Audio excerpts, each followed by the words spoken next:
Ciao a tutti ragazzi e bentornati sul canale di Fabrizio Teghesi. L'argomento del video di oggi...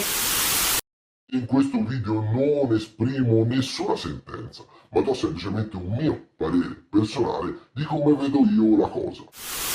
L'argomento del video di oggi è sicuramente un argomento molto controverso, genererà sicuramente delle discussioni nei commenti e questo è ben accetto, quindi ragazzi vi anticipo già che creeremo un dibattito nei commenti sull'argomento di questo video e sulle cose che ho detto. Ci tengo molto a sapere come la pensate anche voi e ognuno chiaramente può dire la sua. E quindi ragazzi, di cosa parliamo oggi? Beh, è sotto gli occhi di tutti che la tendenza del fuoristrada moderno è quello di evitare assolutamente e a tutti i costi il deterioramento delle piste. Quindi evitare che le piste si buchino e soprattutto si rovinino. Ma su questo punto ragazzi voglio un attimino cercare di fare un quadro completo per poi cominciare a fare un'analisi su questa situazione. Le piste lisce allontanano o avvicinano i modellisti? È una domanda veramente difficile alla quale dare risposta. Chiaramente in una fase iniziale, mentre si sta imparando a guidare,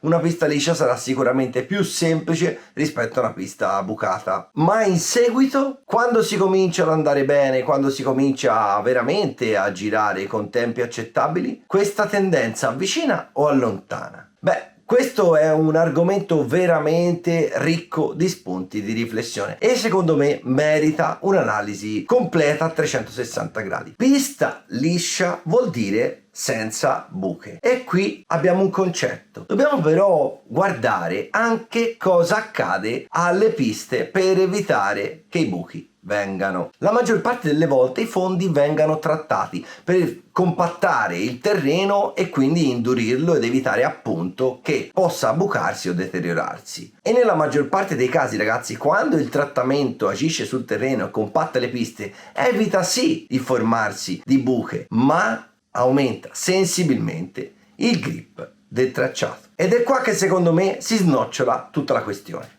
Perché aumentando il grip si aumenta inevitabilmente anche la velocità. Aumentando la velocità si aumenta chiaramente anche il consumo delle gomme ed il consumo del carburante. Questo chiaramente non succede sempre, non è una regola, però può succedere. Quello che invece succede quasi sempre è che aumentando le velocità le rampe dei salti, quelle diciamo dove si impatta di più con il telaio, si rovinano nonostante i trattamenti. Quindi non è raro vedere in molte piste rampe fatte in cemento, in mattoni o comunque in materiali che poco hanno a che fare con la terra. Ovviamente ragazzi, se le rampe sono fatte in materiale edilizio, questo genererà un consumo anomalo degli chassis delle macchine. La velocità in generale aumenta comunque il consumo di tutti i componenti della macchina. Quindi ricapitolando, piste con terreni sempre più duri, aumento del grip, aumento conseguente della velocità e tutto questo inevitabilmente porta a un aumento dei costi.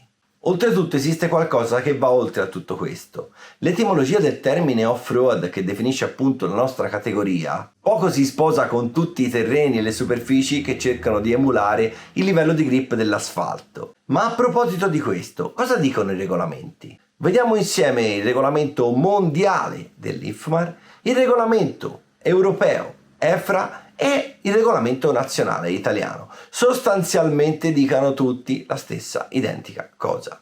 L'articolo 4.1 del regolamento IFMAR, denominato Surface, dice che le superfici artificiali devono essere dello stesso tipo usate per le costruzioni delle strade. Non devono essere potenzialmente dannose e la lunghezza totale del tracciato deve essere per almeno il 50% di terra naturale. Ogni rettilineo più lungo di 10 metri deve essere di terra naturale. Ogni sezione fatta di superfici artificiali non deve essere più lunga di 10 metri. Una superficie naturale di minimo 5 metri deve sempre separare due sezioni a superficie artificiale. Il deterioramento della superficie naturale non deve trasformarsi in ostacoli tra la superficie naturale e la superficie artificiale. Il regolamento EFRA è praticamente copiato identico da quello IFMAR. Vedete infatti che nella parte Surface, che è la 3.1, ci sono scritte esattamente le stesse cose. E chiaramente anche il regolamento della Federazione Nazionale prende spunto da quello delle federazioni europee e mondiali. Quindi alla luce di questo, vedete come tante piste probabilmente dove si svolgano anche eventi molto importanti non sono completamente a regolamento. Non vorrei ragazzi che pensaste che io sto facendo uno spot verso le piste con le buche, tutt'altro. A me piacciono tantissimo le piste lisce e mi piacciono anche le piste lisce con tanti salti, in modo che diano spettacolo, che riescano a intrattenere chi guarda in uno spettacolo che sinceramente le altre categorie non riescano a offrire. Ma mi piace troppo questo gioco e quindi molte volte mi metto a riflettere su argomenti che magari non dovrei neanche affrontare, e in questo caso mi domando: ma non sarà il caso di fare un passo indietro? Non ci saremmo veramente spinti troppo oltre con la realizzazione di piste ad altissimo grip, altissima velocità, che fondamentalmente poco hanno a che fare con il buggy che eravamo abituati a vedere?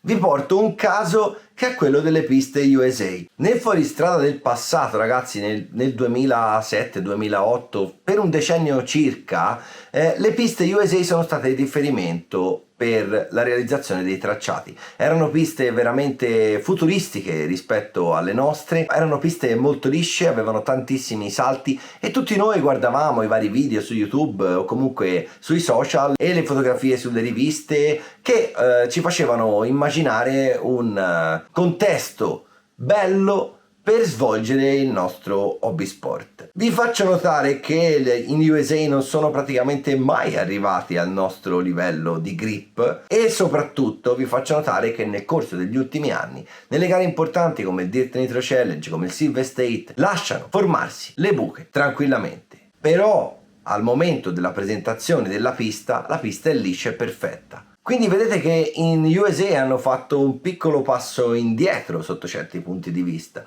e comunque poche volte si arriva veramente a un grip impressionante come quello che vediamo in alcuni nostri tracciati. A me ragazzi capita sempre più spesso di usare un centrale con oli veramente impensabili, 20.000, 30.000, 50.000. So che al campionato europeo hanno usato addirittura il 100.000 e 200.000. Ragazzi, è una cosa incredibile per la categoria buggy. Cioè un 200.000 è un olio veramente duro. Inoltre ragazzi, se poniamo l'attenzione sui disegni delle gomme che i brand più famosi stanno realizzando, vi accorgerete che i maxi pin sono quasi del tutto spariti. Le gomme Crime Fighter del 2004, le gomme I-Beam del 2008-2010, le City Block, tutte le gomme a pin alto sono quasi totalmente in disuso. Si parte da un medio pin per poi passare ai micro pin e tante volte si arriva addirittura a togliere completamente i pin dalle gomme. Molte piste dove si sono svolti anche eventi molto importanti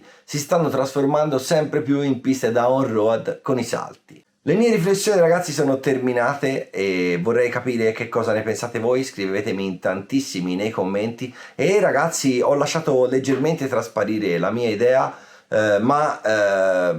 ripeto, non è da confondersi con il pensiero che le buche siano meglio del liscio. Non è una lotta tra la buca e la pista liscia. Io sono un fan estremo delle piste lisce. È più una lotta verso i terreni ad altissimo grip, verso le velocità estreme che si raggiungano oggi grazie a questo grip, e soprattutto ritenete questo video come uno sfogo personale e non come una sentenza. Sono mie idee, vorrei appunto capire cosa pensate voi. Chissà che non intervenga anche qualche proprietario delle piste che ci fa sapere appunto come la pensa, e mi raccomando, iscrivetevi al canale, mettete mi piace al video, condividete con più persone possibili per creare una community sempre più grande, sempre più numerosa, in modo da poter offrire contenuti sempre migliori. Ciao ragazzi!